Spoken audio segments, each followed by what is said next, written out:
السلام علیکم ورحمۃ اللہ وبرکاتہ۔ زنجیر قسط نمبر 3۔ ڈاکٹر رفاقت کی کار کا رخ اس محلے کی طرف تھا جہاں وہ نرس رہتی تھی۔ ڈاکٹر رفاقت اس معاملے میں ذاتی دلچسپی اس لیے بھی لے رہا تھا کہ ایک دن اس نرس نے جب اپنے گھر کے حالات بتائے تھے تو ڈاکٹر رفاقت کی سوچ نے ایک دم پلٹا کھایا تھا۔ اس نرس کا نام سحر بانو تھا۔ وہ بہت خوبصورت تھی۔ اس کی خوبصورتی کسی کو بھی اپنے سحر میں قید کر سکتی تھی۔ جب ڈاکٹر رفاقت نے پہلی بار سحر بانو کو دیکھا تو حسن پرست ڈاکٹر رفاقت دل ہی دل میں اس پر فدا ہو گیا تھا۔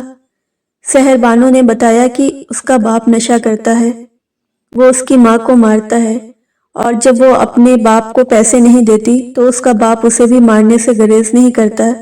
اس کا ایک بھائی ہے جو ایک فیکٹری میں کام کرتا ہے۔ وہ اس معاملے سے ہمیشہ لاتعلق ہی رہتا تھا۔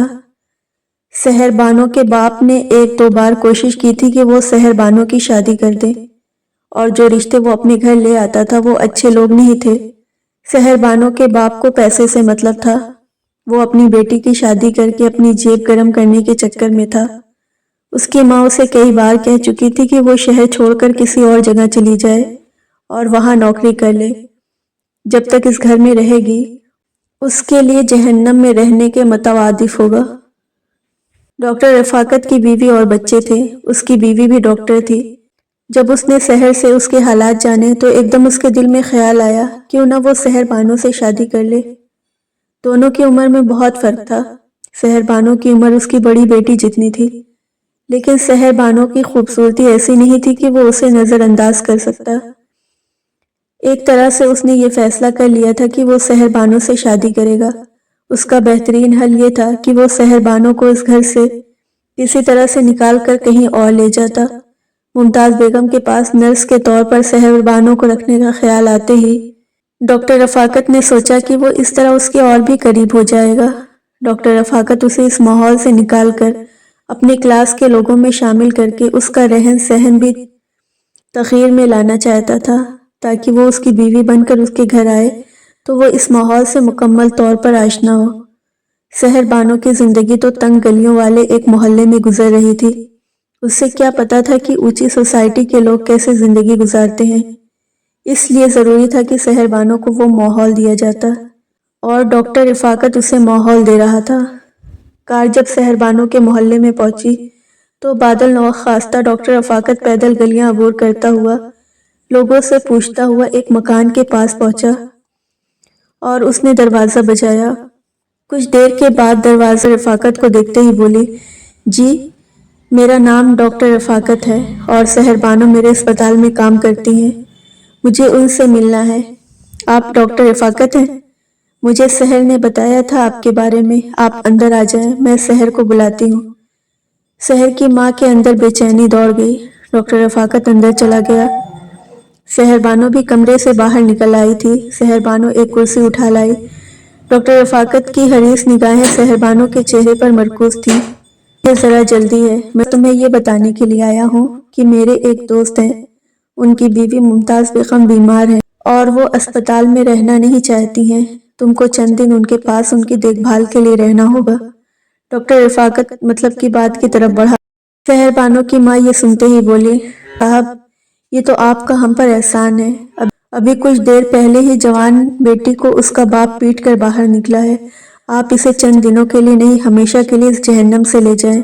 ڈاکٹر رفاقت نے اس کی ماں کی بات سن کر سحر بانو کے جھکے ہوئے سر کی طرف دیکھا۔ اس کا چہرہ ایسے ہی تھا جیسے کنول کا پھول کھلا ہو۔ میں سحر بانو کو ہمیشہ کے لیے لے جاؤں گا۔ ڈاکٹر رفاقت نے معنی خیر انداز میں سر ہلایا۔ مجھے آپ پر اعتماد ہے۔ اس کی ماں مضطرب ہو گئی۔ اس کا باپ اسے جان سے مار دے گا، اس کی زندگی برباد ہو جائے گی۔ تم ایسا کرو، تیاری کرو، میں تمہیں وہاں چھوڑ دیتا ہوں۔ ڈاکٹر رفاقت کو لگا کہ اس کا کام اور بھی آسان ہو گیا۔ سحر بانو سے شادی کے لیے کوئی چیز مانی نہیں ہوگی، میں کپڑے لے لیتی ہوں، تم بس اپنا ہاتھ منہ دھو لو، کپڑے تمہیں وہاں مل جائیں گے۔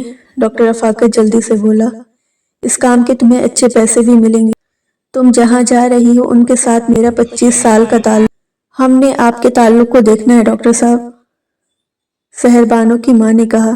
سحر بانو منہ ہاتھ دھونے کے لیے چلی گئی۔ سحر بانو کی کہیں کوئی منگنی وغیرہ بھی ہوئی ہے؟ ڈاکٹر رفاقت نے کچھ دیر اس سوال کو دانتوں میں چبانے کے بعد اگل ہی دیا۔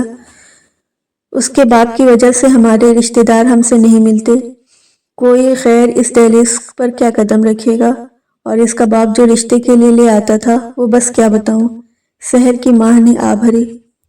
کل کو اگر کوئی مناسب رشتہ مل جاتا ہے تو؟ ڈاکٹر رفاقت نے جان بوجھ کر سوال ادھورا چھوڑ دیا۔ ڈاکٹر رفاقت کی بات سنتے ہی سحر بانو کی ماں جلدی سے بولی، میری طرف سے اجازت ہے کہ آپ اس کا گھر جہاں چاہیں بسا دیں۔ مجھ سے یہ نہیں دیکھا جاتا کہ اس کا باپ اس سے بری طرح مارتا ہے۔ اس کی شادی کے لیے آپ مجھ سے بھی نہ پوچھیں، بس بتا دیں کہ شادی کہیں ہو گئی ہے۔ اب جب میں اسے گھر سے لے جاؤں گا تو اس کا باپ تو اعتراض کرے گا۔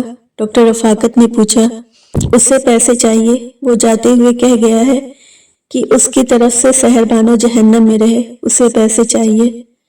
کتنے پیسے لے کر چپ ہو جاتا ہے؟ جو بھی اسے مل جائے۔ پھر چند دن سکون سے نکل جاتے ہیں۔ اسی اثنا میں سحر بانو آ گئی۔ اس نے منہ ہاتھ دھو کر ہلکا میک اپ بھی کیا تھا، جس سے اس کا حسن اور بھی کھل گیا تھا۔ ڈاکٹر رفاقت کا دل چاہا کہ وہ سحر بانو کو ہاشم زبیری کے گھر کے بجائے نکاح خواہاں کے پاس لے جائے، لیکن وہ ابھی اتنی جلدی نہیں کر سکتا تھا۔ اسے اپنی بیوی اور بچوں کا بھی ڈر تھا۔ اس کام کے لیے پہلے اسے راستہ بنانا تھا اور پھر سحر بانو سے نکاح کرنا تھا۔ وہ جلدی کر کے کام خراب نہیں کرنا چاہتا تھا۔ چلیں؟ ڈاکٹر رفاقت نے پوچھا۔ جی، سحر بانو نے اس بات میں گردن ہلا دی۔